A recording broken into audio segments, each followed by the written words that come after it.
I always like to ask people, why are you here right now watching this presentation? You could be doing so many different things right now, right? Playing with the grandkids, playing pickleball, going to a movie, going to dinner, but you're here watching it right now. And I think you're here watching this right now because in some way, shape, or form, or totally, you're worrying about your money. And there's so many things to worry about your money because you're either retired or soon to be.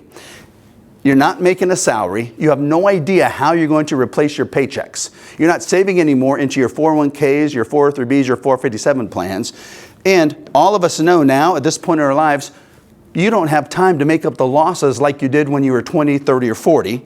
You don't know how to create income for life that won't run out for as long as you live. And it doesn't matter how much money you have, whether you have $1 million, $2 million, $5 million, $10 million, $20 million, every couple or individual that comes in to tell us where they're at, they're worrying about their money. And we've found they worry about their money specifically because their most basic questions about retirement have never been answered. And if you go into retirement or plan to retire without your most basic important questions unanswered, it's going to be a problem. So we've listed what we call the 14 biggest questions people ask us. One of them is, when can I retire?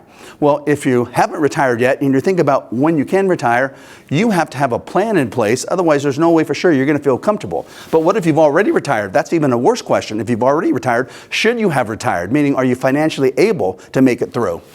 Have I saved enough? Everyone wants to know, have I hit my magic number? And unfortunately, the financial industry pushes the thought process that the total amount of your assets is your magic number. And that's not the big question. The big question is, how much income can you drive off the assets? Can I guarantee I won't run out of money during my retirement? It's one of our worst fears. Am I going to run out of money? We have to be able to answer that question.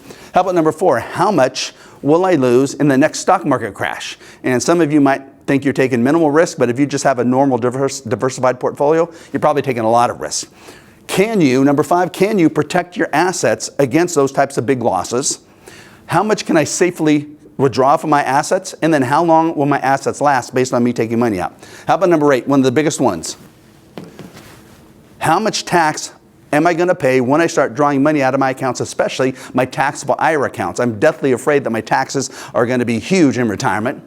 How about we look at then number 9? How can I fight inflation? And everyone always says to keep pace with inflation. I think that's the craziest thing to try to do because we have no idea what inflation is going to run at. So our philosophy is, instead of trying to keep pace with inflation, if our budget is $10,000 a month, we need to get $13,000, $14,000, or $15,000 a month in net income, and then we beat inflation at the beginning rather than try to keep up with it.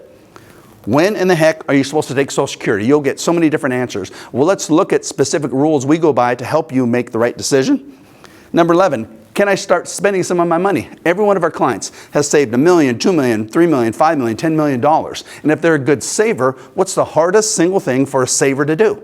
It's to spend money. We know this because all we work with are people that are savers. Because if you haven't saved money, you don't need our help. You don't need to watch the rest of this presentation. We work with consumers who have been really good savers, have saved $1 million or more, and want to make the right decisions to make sure they don't suffer large losses and they create income that won't run out for as long as they live. What am I really paying in fees? Not the 1% that your advisor tells you, oh, you're paying about 1%. Let's see what the advisory fees are, the money management fees are, the mutual fund fees are, and the trading costs, and it will always be more than whatever they're saying as far as the 1%. What if my spouse, number 13, what if my spouse or I pass away? Will the survivor be financially secure? Because it's going to be devastating if one of us passes away to the survivor emotionally, but it better not be devastating financially. And if it's important to you, like it is to myself and my partner, can we leave money to our beneficiaries after we've used our assets for income that'll last for as long as we live and then still pass on money?